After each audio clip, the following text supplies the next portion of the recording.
Samahan Claridel Abihan. We are very fortunate today to have, of course, Congressman Leandro Leviste. At malalaman natin kung ano ang latest sa kanya. Bukod dun sa mga nakuhaan kanyang mga binubugan. Okay, maraming salamat po sa inyong lahat na you are all here. So, let's start the ball rolling. First question. Actually, can I just make an opening statement? Yes, of course. Because I was asked ano yung bagong ibabahagi po ngayong araw.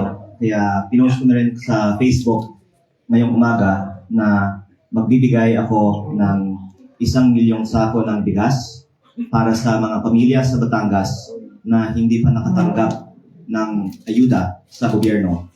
At ito po ay ginagawa ko naman noon pa sa aking distrito, pero ngayon magbibigay ako ng bigas para sa buong Batangas. Lalong-lalo po dahil ikinalulungkot ko na noong April 24, inanunsyo ni Pangulong Bongbong Marcos na bawat barangay makikinabang sa pondo ng national government. Dapat lahat ng barangays ay nabigyan na ng bigas, pero sa aking distrito, may schedule para lahat ng barangays ay mabigyan at ang ibang mga barangays dapat kahapon ay nabigyan ng bigas. Pero biglang na-cancel ang delivery ng bigas. Meron na nga pong stop na nakalagay May 21, 10 a.m. sa Nasugbu Gymnasium. Ihahatid ang bigas. Pero the night before, sinabihan ang Liga ng Barangay ng Nasugbu na hindi natuloy ang schedule at maghintay na lang sila para sa bagong schedule.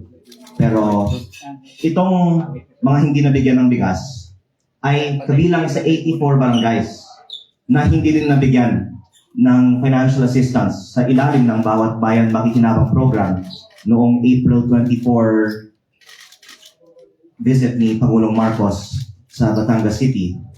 At ang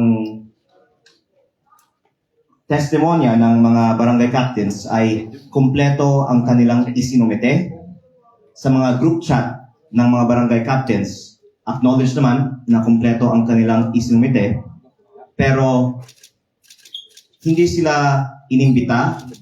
Ang iba pa nga ay sinabihan na hindi sila isasama dahil sa umano'y tampururot. Pero yan ay kwento ko na rin na po noon. Ang dinadagdagan ko lang ngayon ay ang parehong barangays na hindi binigyan ng 200,000 pesos per barangay noong April 24 ay kahapon naman hindi binigyan ng ipinangakot at in-schedule na bigas. Kaya nalulungkot ako kasi kung marami tayong mga kababayan na hindi nabibigyan ng ayuda dahil sa kakulangan ng pondo ng gobyerno, mauunawaan ko yan. Kasi hindi naman kaya ng gobyerno sagutin ang pangangailangan ng lahat ng mga Pilipino.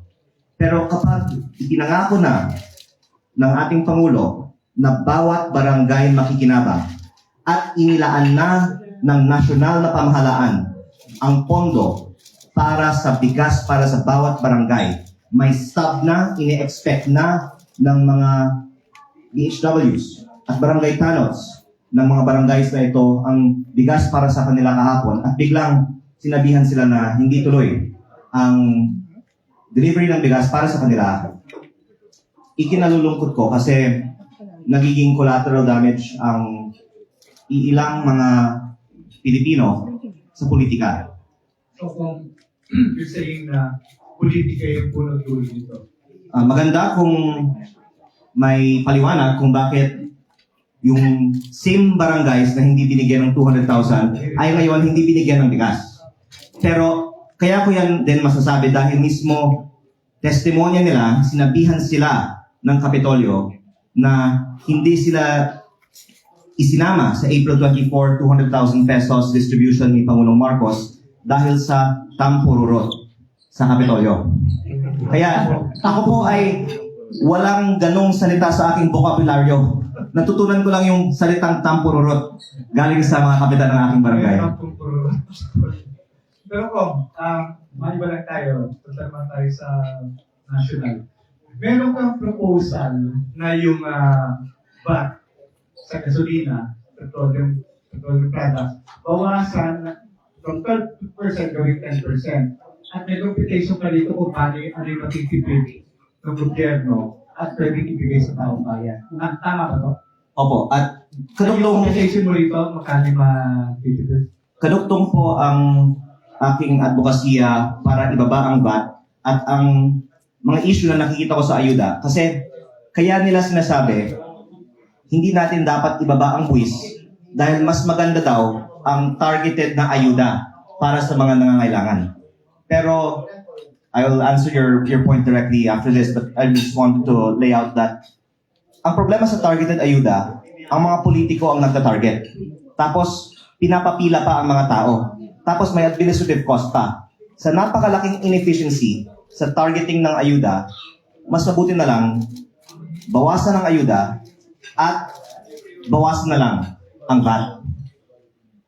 Ang position paper na isinumite ng Department of Finance sa Kongreso tungkol sa aking House Bill 4302 na inihain ko noong Setyembre last year ay ang DOF ay tutol sa pagbaba ng VAT dahil sinabi nila mahigit 250 billion pesos per year ang mawawala sa revenue ng gobyerno. Pero mali po na tawagin itong kawalan. Dahil yan po ang matitipid ng mga taxpayers. Ang 250 billion divided by, let's say, 28 billion families ay mga 9,000 pesos per family per year. At Kasi ako, punto lang kita. Malaki yung kinita lang ng gobyerno doon sa pagtaas nung sumipa yung diesel na 130 pesos per liter. Ano na sila na, diba? Windfall na. opo. So, unlike sa ibang bansa, na ASEAN, like Indonesia, sinubsidize ng gobyerno yung fuel, kaya wala masyadong pagtaas. Pero dito, walang nangyaring gano'n.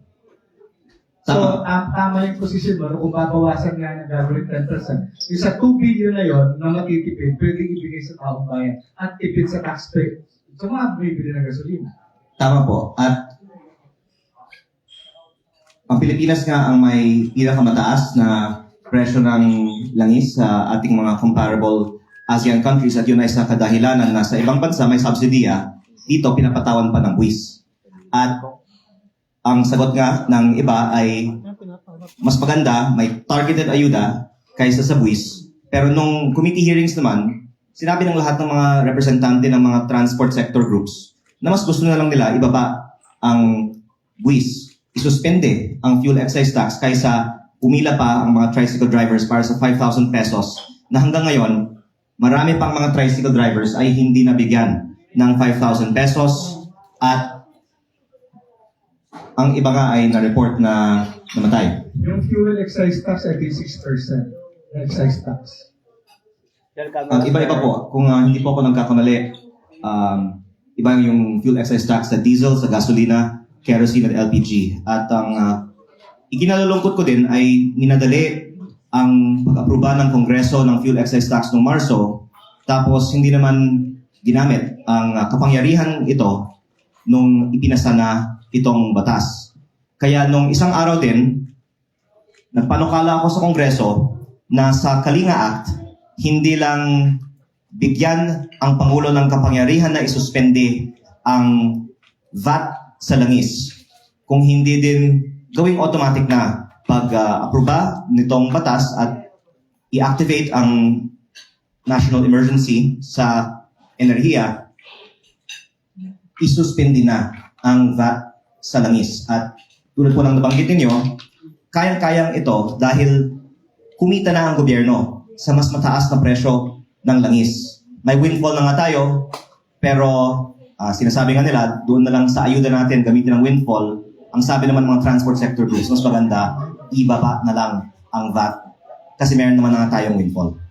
So, nasa na po ngayon, Kong? Ano na status ngayon yung proposal niyo? Ipinasa ng Kongreso ang Kalinga Act on second reading noong isang araw with it being authorizing the President to suspend it. At sana kapag may kapangyarihan na ang Pangulo para isuspende ang buwis, gagamitin ito. Ngunit, actually kung pwede kong banggitin ito ngayon, sinabihan ako na pag i-amendahan ng batas para automatic ang suspension ng VAT, baka hindi na aaprubahan ng ehekutibo ang paggamit ng emergency powers sa batas. Baka hindi napapasa yung batas. Ibig sabihin, sa palagay ng mga nasa Kongreso, hindi din naman gagamitin ang kapangyarihan para isuspindi ang tax. Eh di ang tanong ko, bakit tayo pumapasa ng batas na nagbibigay ng kapangyarihan para isuspindi ang tax na alam naman natin ay most likely hindi isususpindi? Dapat maging matapat na lang tayo sa taong bayan, isususpindi ba natin o hindi? Huwag natin paasahan ang ating mga kababayan tulad ng nangyari sa fuel excise tax na may kapangyarihan para isuspindi tapos hindi ginamit. So kung gano'n ang mangyayari, di parang baliwala din yun. Marami namang ibang mga benefits ang newly passed Kalinga Act, pero ang pinaka-importante sa akin ay yung pagbaba ng buwis. Dahil nga, magtaas kamay tayo dito. Sino dito ang nakatanggap na ng ayuda galing sa gobyerno? Baka wala dito sa kwartong ito. Eh magtaas naman tayo ng kamay. Sino magbabayad ng VAT? Lahat, di ba?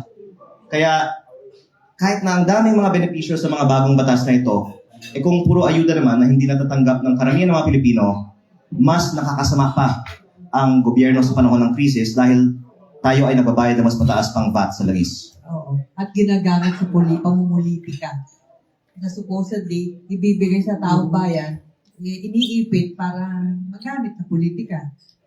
Tama po. At nalulungkot nga ako na April 24, dumalo si Pangulong Marcos sa Batangas para ipangako ang bawat barangay makikinabang at baka hindi niya alam kung ano ang ginagawa ng mga tauhan na inatasan niya sa Batangas. Pero kahapon po itinakda dapat dumating ang bigas, pero sinabihan ang mga functionaries ng mga barangays sa distrito ko na hindi na ito dadating. At nalungkot ako kaya actually nagsimula na po kami mamigay ng bigas earlier this week pa. At tuloy-tuloy namin gagawin ito hanggat makumpleto natin ang nabanggit kong 1 milyong sako ng bigas. Yung 1 million sacks na yan, ilang kilo per sack yan? 50. 50? 50 kilos. 50 kilos? Or 25. Yung mga sako na ipinamigay ko sa Manila kay Mayor Isko ay mga 25 kilo sacks. Actually, nagsimula na nga ako nung isang buwan pa sa Maynila. Pero ang ipinamimigay namin sa Batangas ay mga mas mabaliit na sack. Pero ang layunin ko ay sana makonsensya din ang mga politiko na wag nang pagkaitan ang ating mga kababayan sa ayuda dahil hindi naman ito sarili nilang pera. At ang talagang I think very, very depressing thing is yung practice na ito na may ayuda na nga na pinapondohan ng mga taxpayers na hindi pa ipinamimigay sa mga tao dahil sa politika sa probinsya. Hindi lang po ito siguro sa Batangas, siguro po sa buong bansa. At ito nga ay dahilan kung bakit hindi dapat maging pangunahing solusyon ng gobyerno sa oil crisis ang ayuda. Dahil hindi perpekto ang sistema ng ayuda. Kung hindi man ito perpekto, ibaba na lang natin ang buwis.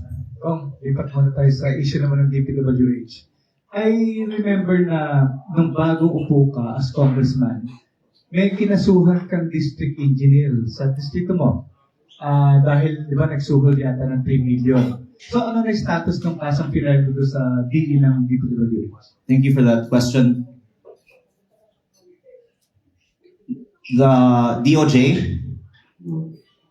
accepted the complaint that I filed, kaya may kaso na at may schedule para sa trial. Hindi ko lang po ma-memorize kung ano yung petsa ng So sa, trial sa RTC to, hindi sa Ombudsman. sa RTC. Pero ngayon ko lang natututunan ang mga proseso sa ating legal system. Napakadami palang mga steps. Nagtatagal sa piskalya. Opo, mula nung isinampa ko ang kaso sa Setyembre, ang dami pang dinaanan ang complaint ko. Pero tinanggap naman yung charge. Pero maraming mga steps pala bago magkaroon ng trial. Bago i-file ng piskal sa court. Na-file na, pero ang tagal na po talaga ng proseso. Hindi pa. At hindi ito yung plano kong buksan sa kapihan natin ngayong araw kasi ito po ay binubuo ko pa. Pero meron po akong mga susunod pang mga isasampa na mga kaso sa mga susunod na mga linggo patungkol sa DPWH. Dahil ang ikinalulungkot ko, ang daming mga nag-expect na lilinisin natin ang DPWH last year. Ngunit, nag-focus sa Bulacan 1st District Engineering Office ang mga investigasyon at maganda kung pwedeng ipaliwanag kung paano naman ang lahat ng ibang mga district engineering offices ng Pilipinas. Ngayon, nirespeto ko ang aking mga kasamahan sa Kongreso at kung sasabihin ko naman na lahat ay dapat itrato tulad ng Bulacan 1st District Engineering Office, baka maraming mas lalong magagalit sa akin. Pero ang masasabi ko, sa Batangas, kung ano ang nakita sa Bulacan 1st District Engineering Office, yan din ang nakikita ko sa mga DPWH projects sa amin. Kaya bakit sa Bulacan 1st District Engineering Office lang, may mga district engineers at ibang mga DPWH officials na tinatrato ng ganun, at sa Batangas, yung mga gumawa ng lahat ng mga substandard flood control projects ay malaya pa. Actually, Twinkle, yan yung trabaho sa posted din ng ICI eh. Na, well, wala na kasi ICI, pero dapat yun yung tinabaho nila. Ang alam ko, yung Mindoro lang yung nakasuhat sa Calabarzon eh. Mindoro pa na pala yun. Sa Mindoro. Tama, sa Batangas, sa Cavite, sa Laguna, Quezon, parang wala. Kung may nakikita ka bang figure kung magkano yung sinasabi mo na anomalya rin dyan sa Batangas? Well, can I just talk about what you mentioned na sa Mindoro, may kinasuhan. Alam niyo po yung pattern dyan. Sa Bulacan at sa Mindoro, yung isa sa mga na-implicate ay si former Congressman Zaldico. Tapos sa Davao Occidental, I think meron din. At ang isa sa mga na-implicate ay si Diskaya. Tila nakapokus sa iilang mga contractors ang flood control investigation. Pero kapag may ibang mga contractors na matatamaan, baka iniiwasan Sino ang yan? mga lugar na yon. Sino yung Yung mas contractor na malalaki, yan? di ba? Opo. Nako, akala ko bigas lang ang pag-uusapan natin ngayon. Sino yung contractor na yan? Pero Sabi mo, baka mas malaki pa. ang masasabi ko po, sa Batangas, kakonti lang naman ang mga proyekto ni Zaldico at ni Diskaya. Bilang kinatawan ng aking distrito sa Batangas, ang mahalaga para sa amin ay hindi lang ang mga balita tungkol sa paglilinis ng DPWH sa ibang mga probinsya para sa ibang mga contractors. Kasi ang isa sa mga pinakamalaking contractor sa Batangas At ang sinabi sa akin ng ICI noong Nobyembre na pinakamalaking kontraktor pa sa Kongreso ayon sa ICI at kasama din sa mga inirekomenda na kasuhan o paimbestigahan ng ICI noong Nobyembre ay ang mga kumpanyang konektado kay CWS Party List Representative Congressman Edwin Garjola. At ang pagkakaiba dyan, si Zaldico ay hindi na congressman. Si Diskaya ay hindi naman congressman. Ang aking kababayan, si Edwin Garjola, ay congressman pa rin. Kaya, nalulungkot din ako na maraming mga senador na nagiging focus na rin ngayon sa media para sa flood control, pero wala pang congressman na kinasuhan para sa flood control na nakaupo ngayon. Nag-iingat po ako sa mga salita ko ngayon kasi daming mga galita sa akin sa Kongreso. Pero I'm just stating facts po.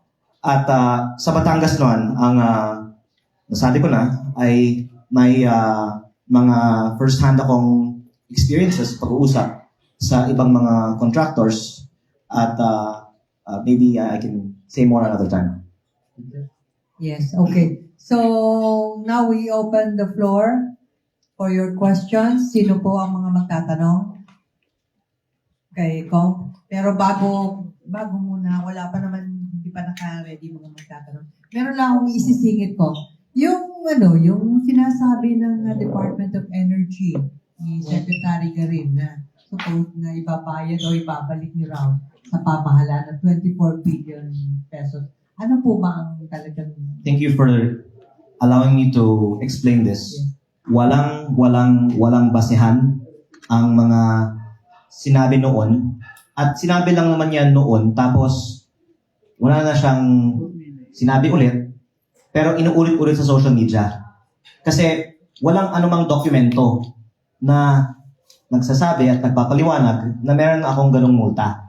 Kasi wala naman akong natanggap na kahit isang piso galing sa gobyerno. Ako pa ang nagbabayad para sa mga fees through my companies para sa mga proyekto sa gobyerno na private investments naman. Ito naman po yung mga permits po lamang. Kaya yun ang lumalabas na pag kritiko ka ng ibang mga kagagawan sa gobyerno, gumagawa ng mga issue laban sa mga nagsasalita para tangkang pahinain ang mga sinasabi mo tungkol sa ibang mga nasa gobyerno. So to answer your point directly, walang basehan ang mga sinabi, kaya wala na rin nangyari sa sinabi na yan. At halata naman na kung hindi ako nag-iingay tungkol sa corruption sa DPWH, wala naman umaatake sa akin. Tapos, pag magsasalita ako ulit, biglang bumabalik yung mga at least social media activities tungkol sa mga kwentong ito. Kaya, baka ang mga nanonood ang pwedeng mag-observe na rin sa pattern nito, lalo na recently, may ginawa din akong privilege speech sa Kongreso, tapos biglang nabuhay na naman ang mga kwentong ito. Kaya ang maikling sagot ko na lang sa inyong tanong ay lahat ng mga issue na ibinabato sa akin ay gawang rekto. Gawang recto. Obvious naman. Speaker of speech yun. Kasi nga, May pinapatamaan si Kong. Nandito lang naman tayo sa Maynila, di ba? Nandiyan lang ang rekto. Okay. Good morning po, Congressman. Basic available po sa National Monitoring. Ang tanong ko lang po ay simple. Itong balikan natin si Gabjon, si Honorable o Dishonorable Kinson and 2012, pinasama siya ng DNR Yung sa pagbili ng mga luxury vehicles, BMW, Lexus, Jaguar. Tapos nung before that, inason din siya sa mga Lexus vehicles. Now, meron siyang bahay daw sa California worth $13,206,804,000. Approximately about 1.47 billion pesos. Is this not enough para kasuhan siya o imbestigahan siya ng ano? Hindi pa ako nakapunta sa bahay niya sa California. Pero nakapunta na ako sa bahay niya sa Punta Fuego na Cebu. Nakita mo yung mga kotse. Na-post ko po sa aking Facebook page ang picture ng meeting ko kasama ni Congressman Edwin Garjola at ni Secretary Ralph Recto. At mag-iingat ako sa sasabihin ko dahil nandito tayo sa Manila at nandyan lang sa Malacanang ang opisina ng taong binabanggit ko. Pero nung nag-privilege speech ako sa Kongreso, kinento ko ang mga sinabi sa akin sa meeting na yon ni na Congressman Edwin Garjola at Secretary Ralph Recto. Tapos, daming ibang mga lumabas na issue pagkatapos ko sinabi yung mga sinabi kong yon. Kaya parang na-bury yung mga sinabi ko sa Kongreso. Pero, hindi sinasagot. Tuwa naman na nag-meeting kami sa bahay ni Garjola sa Nasugbu. At sinabi ko, ito yung sinabi sa akin ni Garjola at ni Recto.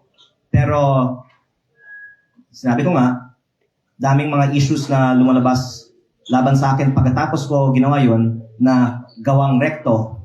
Kaya, sana makatulong ang ibang mga media outlets dito para investigahan ang mga sinabi ko tungkol sa DPWH sa Batangas at ang iba pang mga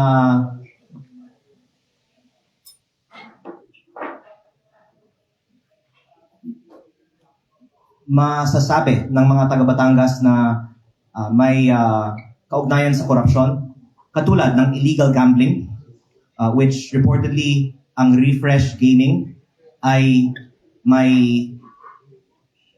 second table o bookies.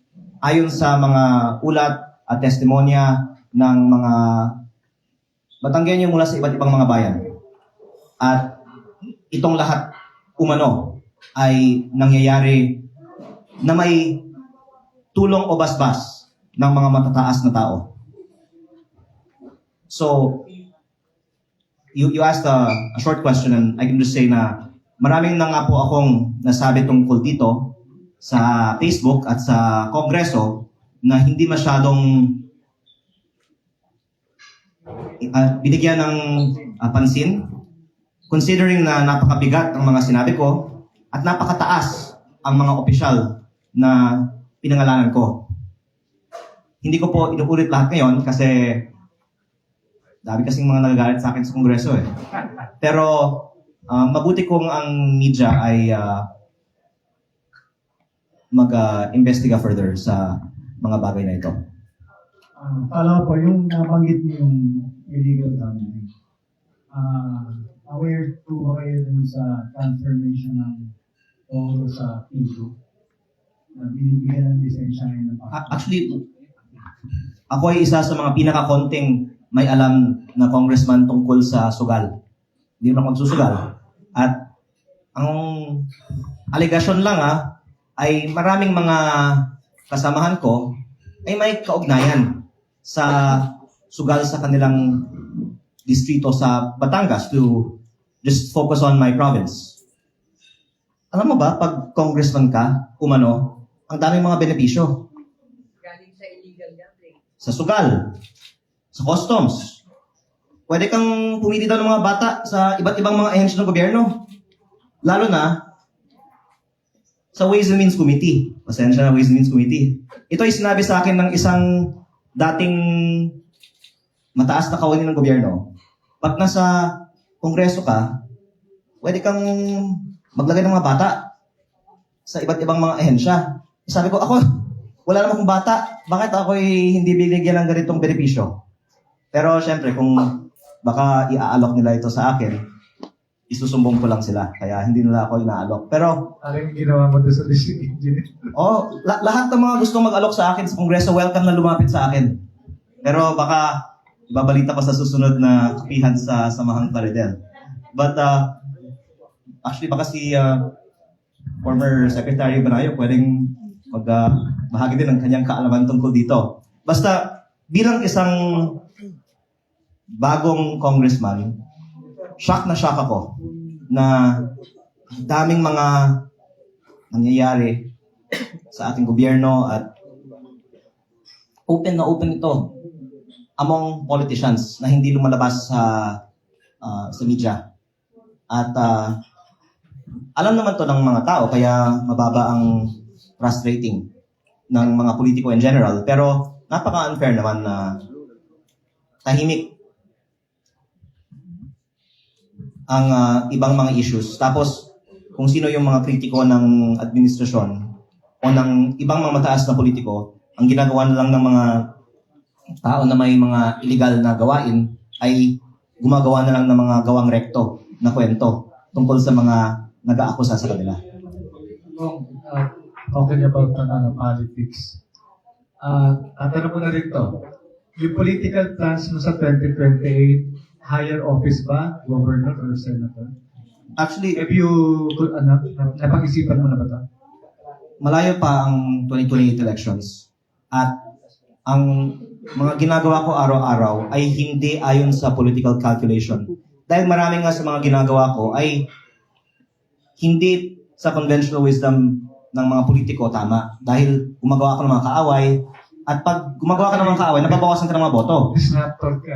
Kasi yung pinaka proven way to get votes sa election, mag-ingat ka sa mga binabangga mo. Kasi kailangan mo rin naman ng boto ng mga supporters ng mga ibang politiko eh. Kaya hindi ko pinaplano, hindi pa ako nag-decide kung anong gagawin ko sa susunod na election. Pagising ko, nagbabasa lang ako ng inyong mga websites ng balita at doon ko lang po iniisip ano ang Pero kung dapat kong gawin. next year, 2027, deadline ng filing na ng October 1 to 6, 2027. So, ilang buwan na lang yun. Actually, malayo pa naman next year. Ang dami pong mangyayari kahit araw-araw eh, di ba? At sabi nga ng ating kasama dito, baka hindi din matutuloy ang sinabi mong schedule. Di ba? Kaya, ang sa akin, live each day as if it is your last and make the most of the current term. Dahil hindi ko naman plinano bago 2024 na pumasok sa politika dahil ang saya naman ng buhay ko sa pribadong sektor at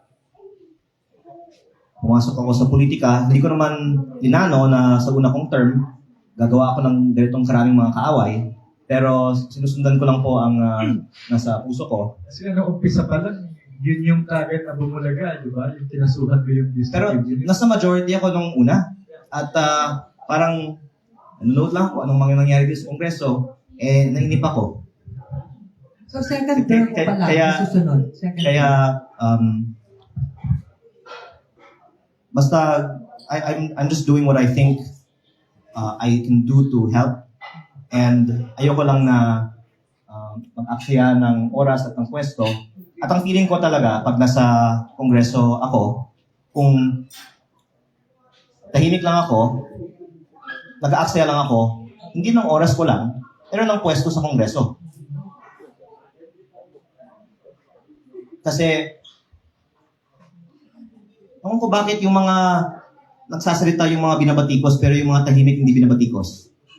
Bakit hindi binabatikos yung pagkatahimik Alam mo na yun. ng ibang mga kongresista? Okay na lang, silent majority. Oh.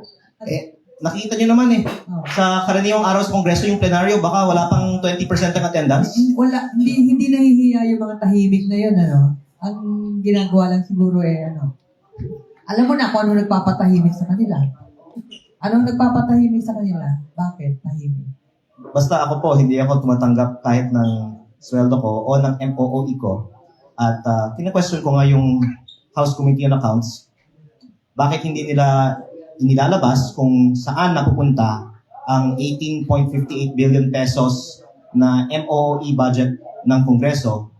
Pero hindi ko bubuksan tong issue pa ngayon kasi alam mo, sa lahat ng mga topic sa Kongreso, pwede mo nang buksan yung issue sa DPWH at iba pang mga uri ng korupsyon. Huwag mo lang talakayin ang mga MOE ng mga kongresista. May isa lang ako sa isa pang singit, yung tungkol sa political dynasty.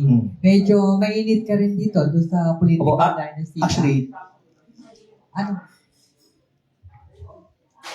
just to recap for your viewers, ang Anti-Political Dynasty Act, House version, ay magproprohibit ng political dynasty up to the second degree of consanguinity per position at walang pagbanggit ng party list.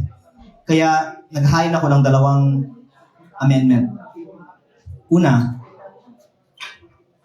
ipagbawal ang sabay na pagsisilbi ng district congressman at party list congressman. Kasi ipagbabawal ang dalawang kamag-anak na tumakbo sa isang distrito. Pero kung isa tatakbo sa distrito at isa tatakbo sa party list, pwede. Eh ano yun kung hindi dynasty? Eh nagkataon, iniiwasan yung mga prohibitions na tatama sa maraming mga gumagawa nitong batas. Kaya saludo ako sa dapat isa lang na People's Initiative para sa mas mahigpit na Anti-Political Dynasty Act. At I think sa Senate version, mas mahigpit din ang prohibition sa political dynasty na ang iba naman ay nagpapanukala na up to the 4th degree of consanguinity. Kasi hindi pwede mag-asawa, pero pwede magpinsan. Di ba? Nalulungkot ako na ang lumalabas din ay maganda na naprubahan na ang Anti-Political Dynasty Bill kahit na ayon sa mga kasamahan ko sa Kongreso, ito ay Dynasty Bill at hindi Anti-Dynasty Bill. Kung titignan natin ang laman nito. Ganon din, inaprubahan ang Kalinga Act na magbibigay ng kapangyarihan para isuspindi ang VAT sa langis. Pero hindi pa isinususpindi ang VAT sa langis. At nung nagtatayo naman ako sa Kongreso para hindi lang bumatikos, kung hindi mag-propose ng amendment, biglang pinapatay nila yung debate at ayaw nila man lang ng nominal voting.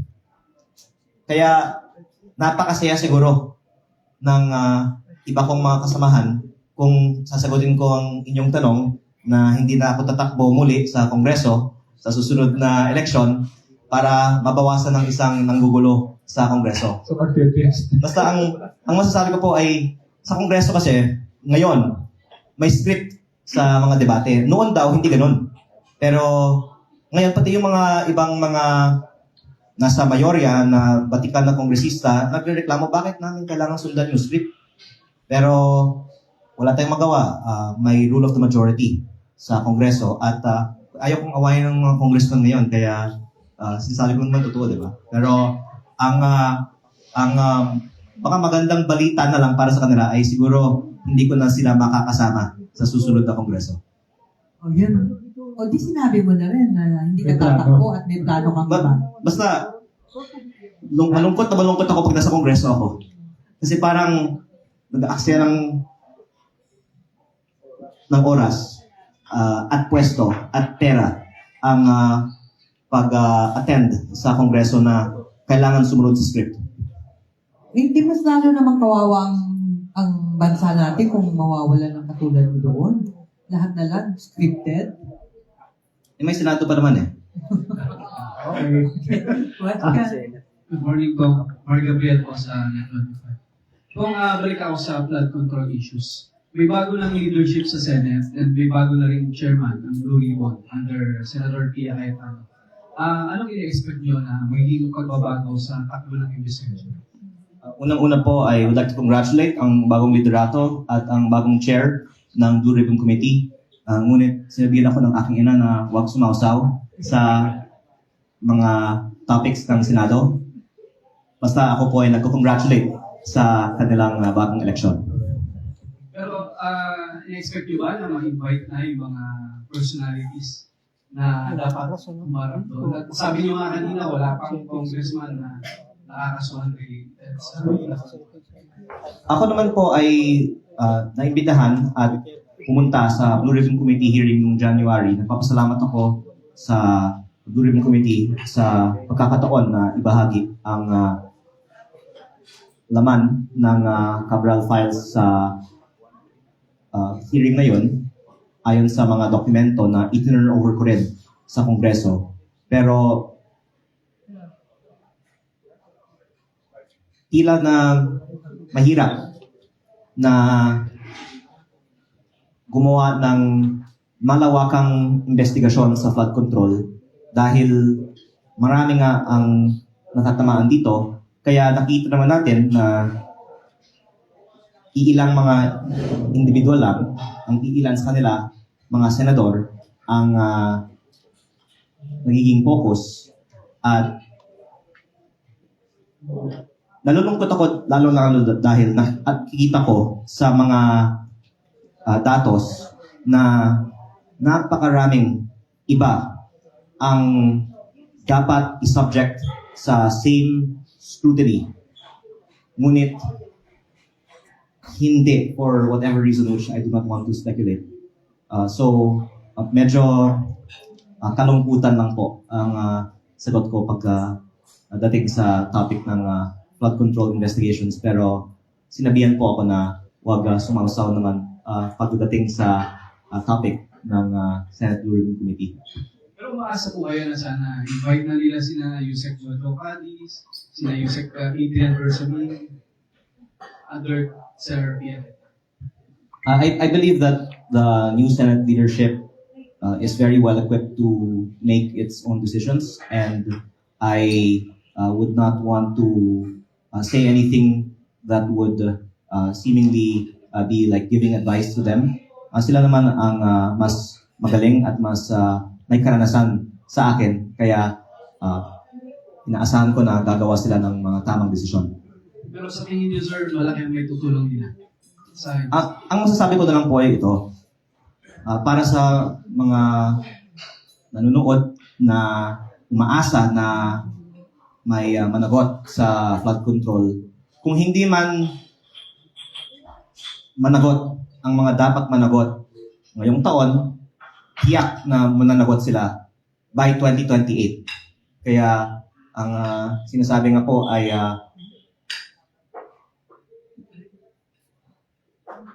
the wheels of justice turn slowly, but they will eventually take their course. Thank you.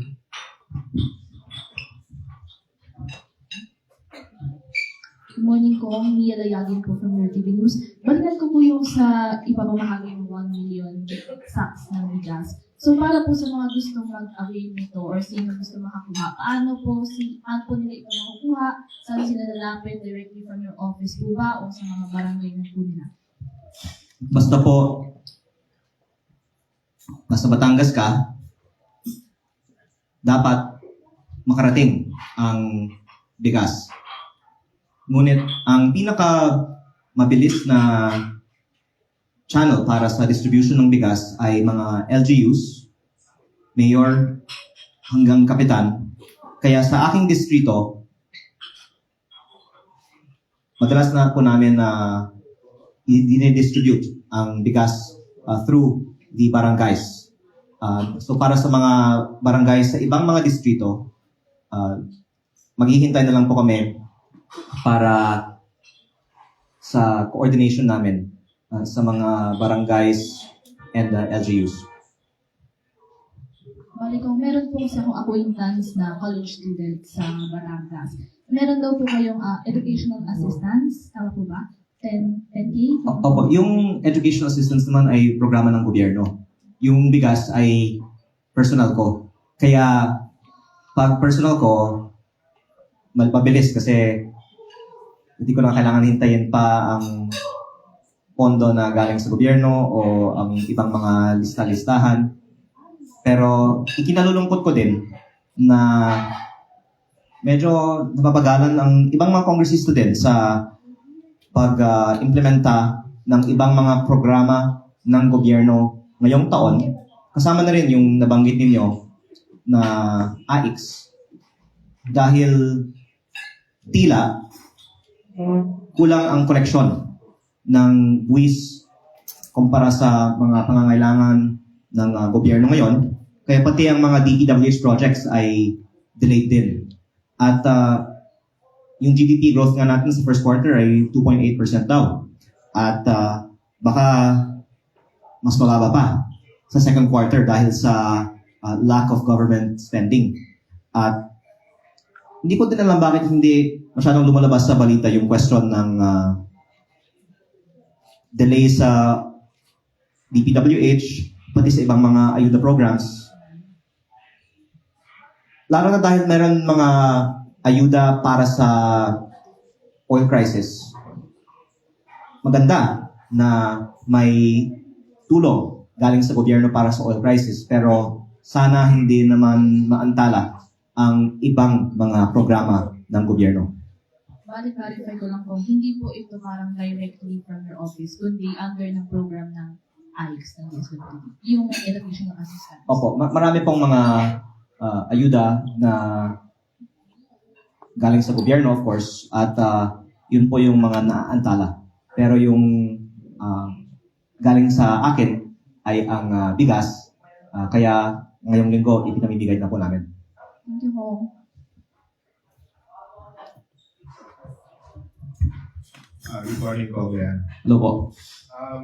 This is not so much a question, but an observation that perhaps you can champion, being the strident voice of the new Gen Z and the millennials in Congress, in the legislature. Palagi kasing sinasabi ng gobyerno na kaya ayaw nilang babaan ang buwis, whether it is VAT or excise tax, is because it is not targeted. Hindi targeted daw at ang makikinabang pati mayayaman. But the statistics will show us that the A and B income classes constitute a total of 3% of the entire population. Bakit ba lagi na lang poorest of the poor? Ang dahilan, meron na tayong 4Ps, meron na tayong AIX, MAIP, TUPAD.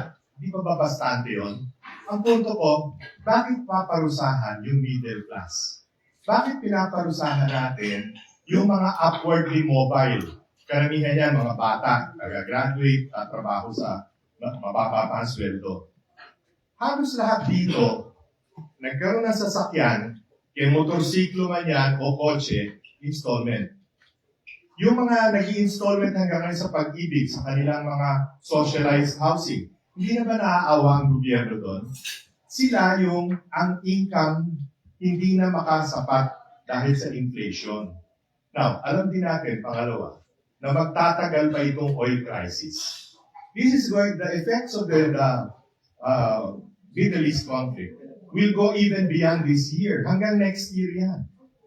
Yung impact niyan. So, ano ba ang ng gobyerno? Ibig sabihin, bakit hindi pwedeng tulungan din naman ang mga middle class?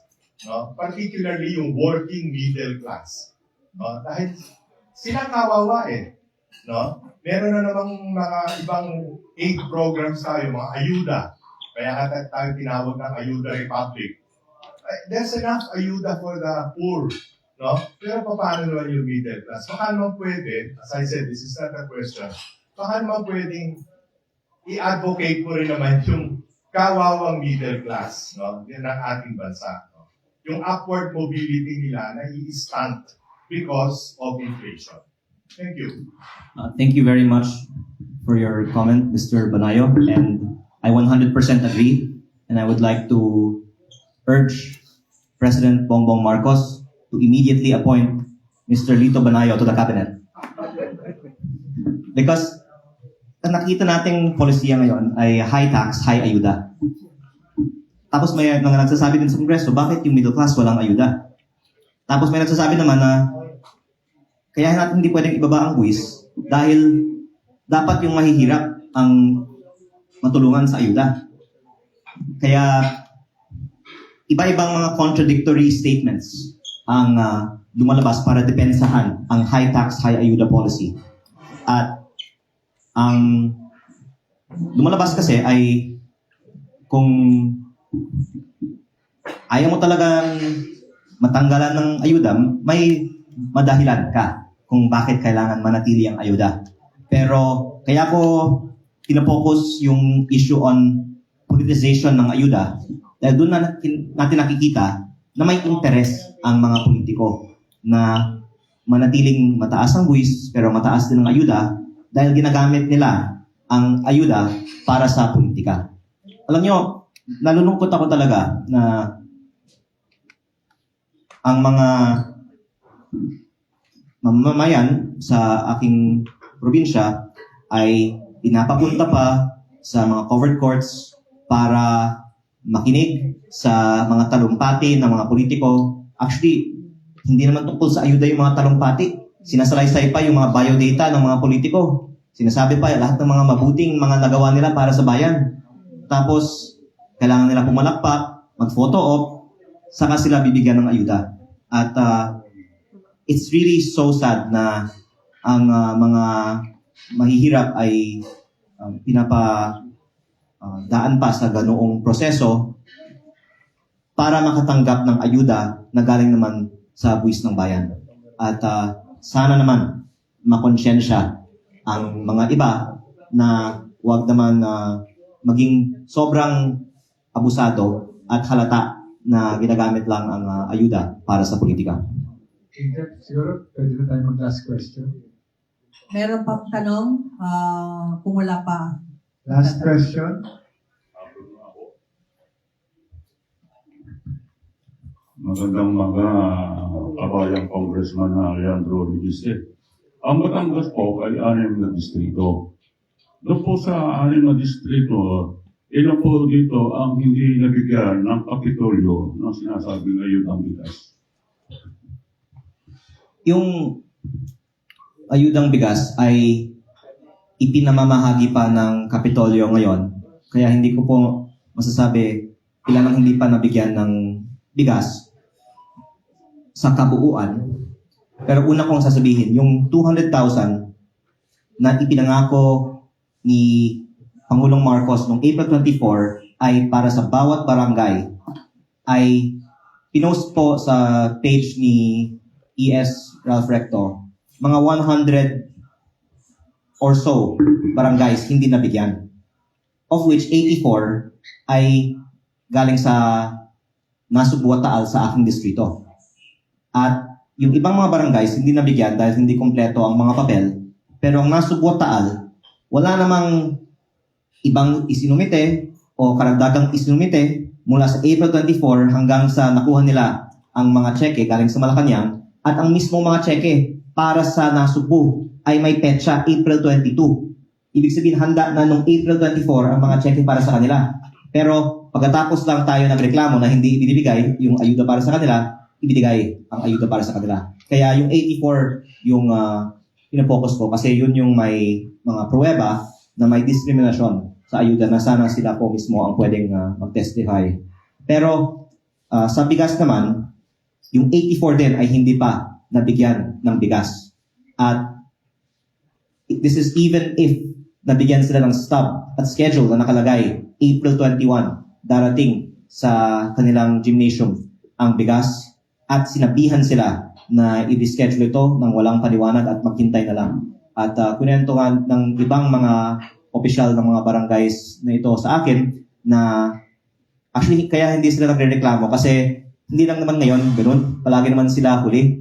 Sanay na sila na sila ay parang pinaparusahan sa pag-antala ng kanilang ayuda dahil sa anumang issue sa politika. At nalulungkot ako na parang sa akin, shocking ito. Pero sa mga tao sa probinsya, normal na normal.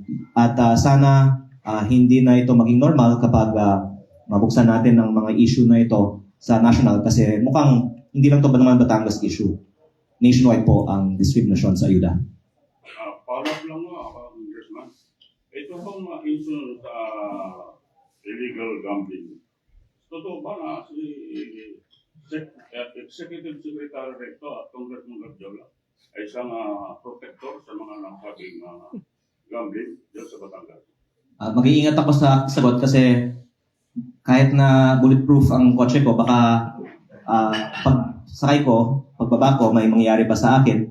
Pero ang pahayag ni former mataas na kahoy Batangas Mayor J. Manalo Ilagan ay sumusuporta sa inyong tanong na kaya daw, ayon kay former mataas na kahoy Mayor J. Manalo Ilagan, ang pangalan ng STL operator ng Batangas ay Refresh Gaming dahil ang nasa likod nito ay Recto at Garjola.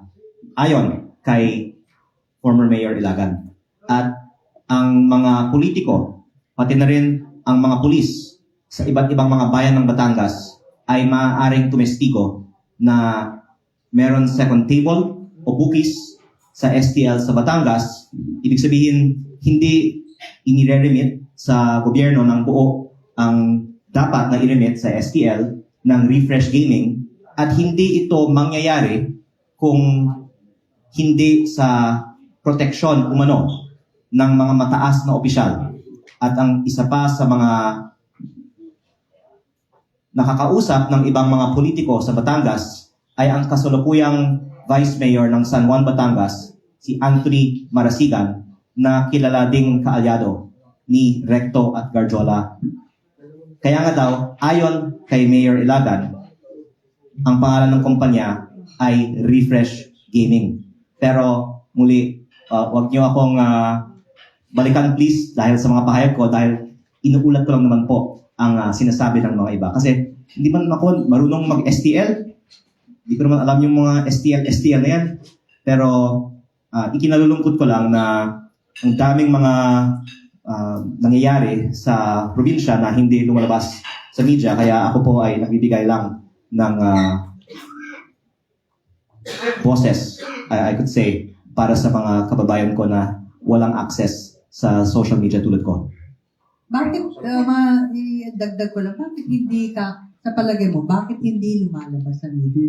Marami mga problema na mga katulad ng mga banggit nyo, pero hindi kanyo lumalabas sa media. Nahuhod ng, hindi pinapansin ng media or hindi ganun ka-interesante ang media? Pwede kong siguro tanungin kayo, ma'am. Bakit? Pero, siyempre, pag mataas na tao ang tinatamaan, lalong dapat newsworthy yan, di ba? Yes. Pero, marami din sigurong mga puwersa ang mga matataas na tao para pagtakpan ang katotohanan. Alam naman natin yan. Yes. Kasi magkasama tayo dun sa NBI, nag-cover tayo, di ba? Yes. Oo. May mga story na pag sinabi sa taas na, ano yan, iba na lang yun. Pero ang nasasabi ko naman ay palagi naman gano'n na mahirap na mag-report tungkol sa mga issues o tungkol sa mga matataas na tao habang sila ay nakaupo. Pero pagbaba na nila sa pwesto, baka saka lalabas. Kaya ako naman po ay 33 lang, hindi pa ako nawala ng pag-asa dahil baka eventually naman magkakaroon ng climate kung saan pwedeng lumabas ang katotohanan. Sakto pala, 33 ka ngayon, sa 35 minimum age ng senador. Pwede na. Pero hindi ko, pero wala naman po akong tiyak na plano sa ngayon. Kung sa July 6 nakaschedule yung unang hearing ng impeachment laban kay Vice President Duterte, isa po kayo sa hindi pumirma doon sa articles for impeachment. Ano po ang dahilan? Bakit po hindi kayo pumirma? Ang questioning ko sa interpellations ng impeachment sa Kongreso ay una, bakit ito lang ang pinag-aabalahan ng Kongreso at nalimutan na tila ang flood control investigations. Walang kasalukuyang investigasyon sa Kongreso patungkol dito. Ang sinasabi ng iba, pwede naman sumabay. Pero walang flood control investigation sa Kongreso ngayon Kaya nakikita ko na may politicization ng mga investigations na to at ayaw kong sumuporta sa mga investigasyon para sa politika. Kung meron man tayong stand for accountability, sana consistent tayo. Pangalawa,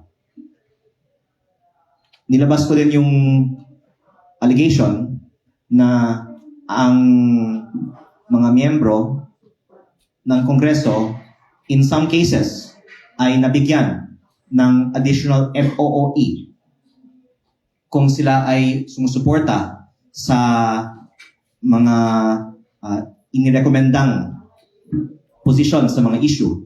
At alam mo, natatawa ako na dinideny ng mga kasamahan ko na may ganun. Pero may budget naman talaga para sa MOOE sa halaga ng 18.58 billion pesos. Divided by 318 congressmen, that's 58 million pesos. Pero ang basic MOOE lang ng mga opisina ng congressman ay mga 20 million pesos. Kaya malaki ang natitira sa MOOE. At may mga nakatanggap talaga ng Easter break bonus nung March 18, tapos nung Christmas bonus, nung Undas break bonus. So, una, hindi dapat itago ito. Pangalawa, hindi dapat pagsinungaling. At hindi din masyadong tinatalakay sa media ang question ng MOOE.